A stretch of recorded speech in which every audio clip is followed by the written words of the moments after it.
प्रकार ज्ञान आपके पास है। धन्य हैं हम लोग जो आप जैसा वक्ता हमें मिला है। आहा, आज हम आपसे कुछ पूछना चाहते हैं, हमारी जिज्ञासा है महाराज। हम आपसे कुछ पूछते हैं क्योंकि आप इतिहास और पुराणों के मर्मज्ञ हैं। देखिए, ज्ञान की बातें चल रही हैं। जहां दो लोग ज्ञानी मिल जाएं तो फिर आनंद आ जाता है, क्यों? और जहां क्या मिल जाए बोलो? ज्ञान से ज्ञानी मिले हो ये ज्ञान की बात। और आगे बोलो, मूर्ख से मूर्ख मिले एक घूसा। और समझा करो, इसलिए जीवन में ज्ञानी की शरण में जो है जाना। लेकिन करे क्या, आजकल सारे लोग जो है भीड़ के चक्कर में पड़े, जहां भीड़ देखे बस वहीं जाना है। इससे मुझे एक बात याद आई। एक व्यक्ति था, भगवान की जो है तपस्या कर रहा था, लेकिन भगवान आए नहीं। उसे रात को एक स्वप्न आया है कि भैया तू मुझे अगर खुश करना चाहता है तो अपना सिर काट के दे दे। समझ रहे हो? अगर मुझे खुश करना चाहता है तो अपना सिर काट के मुझे अर्पित कर दे। सपना देख रहा था, प्रातः काल जो है जल लेकर के भोलेनाथ की तपस्या में लगा रहता था। रात को स्वप्न में जब भगवान भोलेनाथ ने कहा अगर मुझे प्रसन्न करना चाहता है तो अपना सिर मुझे दे दे। लेकिन वो सपने में भगवान से बात करने लगा, महाराज सिर दे दूंगा तो रहेगा क्या फिर?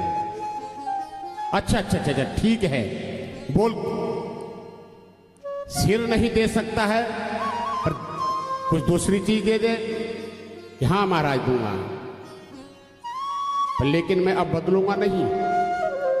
भगवान ने देखा अगर मैं कहूंगी अपना कान काट के दे देगा तो कान तो जो है बंद करके जो है कपड़ा मफलर बांध लेगा। कौन देख रहा है कटा हुआ है कान?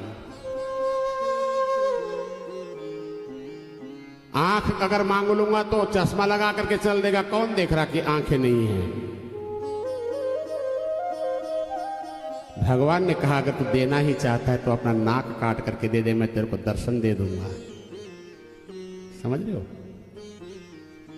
वो झटपट उठा और जो है रो पड़ा कि मेरा नाक कट गया, नाक कट गया। लेकिन जो है स्वप्न टूटते ही नाक वहीं। अब होने का जो चक्र होता है वो कभी खत्म नहीं होता, वो हो के रहता है।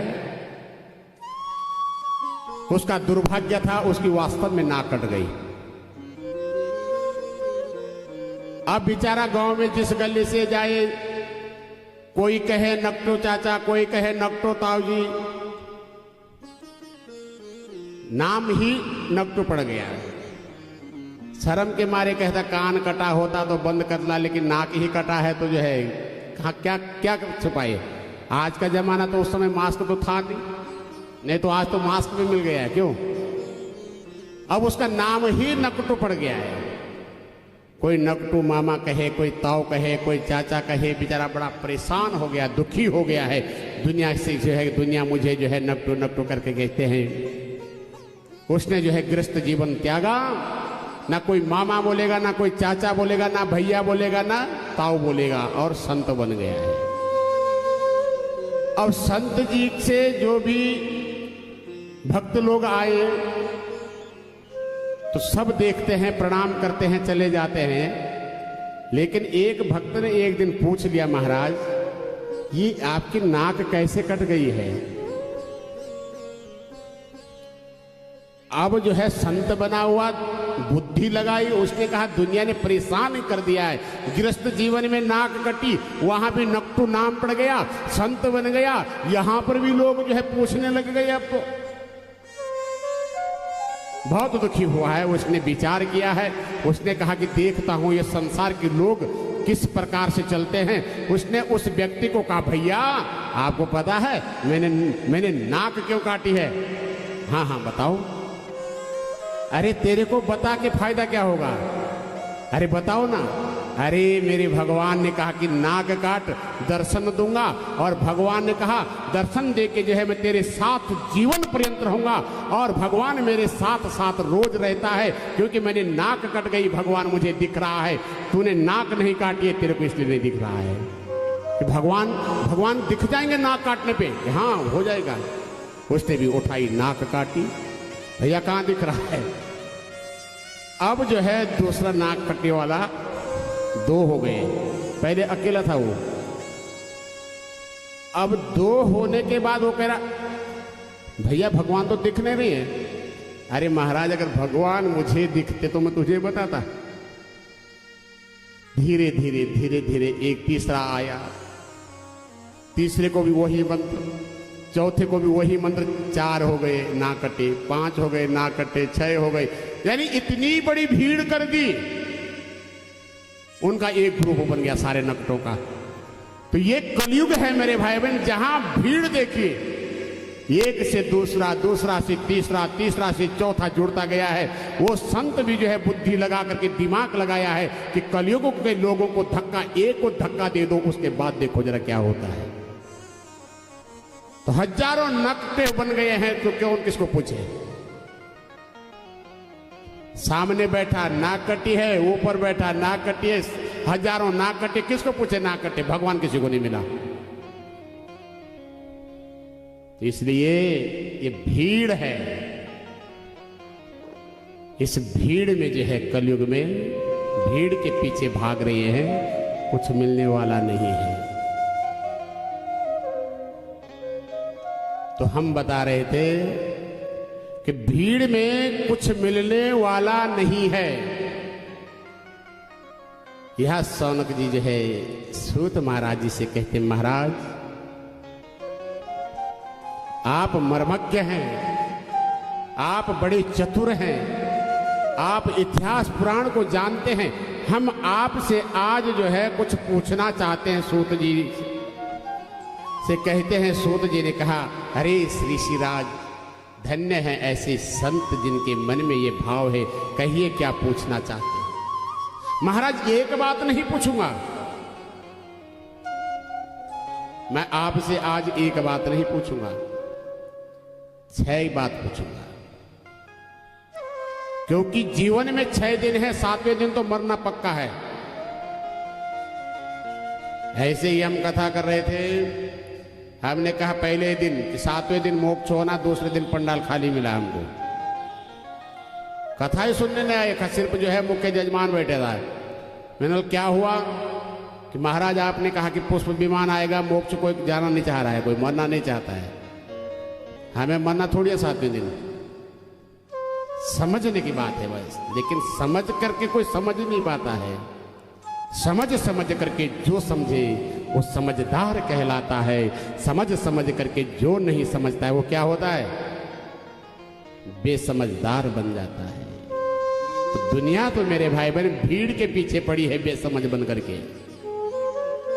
क्यों? यही वक्ता आपके गाजियाबाद से कहीं बाहर जाता है, फिर देखो जरा आप अगर आके देखना, शायद जो है 2-3 घंटे मिलने पे लग जाएंगे आपको। लेकिन दुनिया समझती रही ना, समझ नहीं पाती कि कौन क्या है। समझना पड़ता है। समझने के लिए मेरे भाई बहन समझदार बनना पड़ता है, तब जाकर के समझोगे कौन कितने गहरे पानी में है। दुनिया भीड़ के पीछे भागती है। हम कहीं दूर जाते तो हमारे पीछे भी जब भीड़ दिखती है तो हम भी कहते हैं, हे दुनिया के लोगों तुम भी सब नकटे हो। क्यों? समझ रहे हो? तो मेरे भाई बहन, सौनक जी ने कहा, महाराज हम आपसे 6 बात पूछेंगे कि कहिए महाराज क्या है। प्रथम प्रश्न पूछा है कि मानव के लिए परम धर्म क्या है। मनुष्य के लिए परम धर्म क्या है? मंदिर में जाकर के पूजा करना, मंदिर में जाकर के परिक्रमा करना, मंदिर में जाकर के जो है सेवा करना, क्या ये परम धर्म है? मनुष्य के लिए सबसे बड़ा जो कर्तव्य रूपी धर्म है वो क्या है? हजारों संत बैठे हैं और सबकी तरफ से मेरे भाई बहन एक ही संत जो है प्रसन्न कर रहा। सबसे पहला धर्म तो यहीं पे समझने का है। हजारों के बीच में एक संत खड़ा होकर के बोल रहा है। हम लोग अगर कहीं बैठे हों तो 10 लोग एक साथ बोलना शुरू कर देंगे।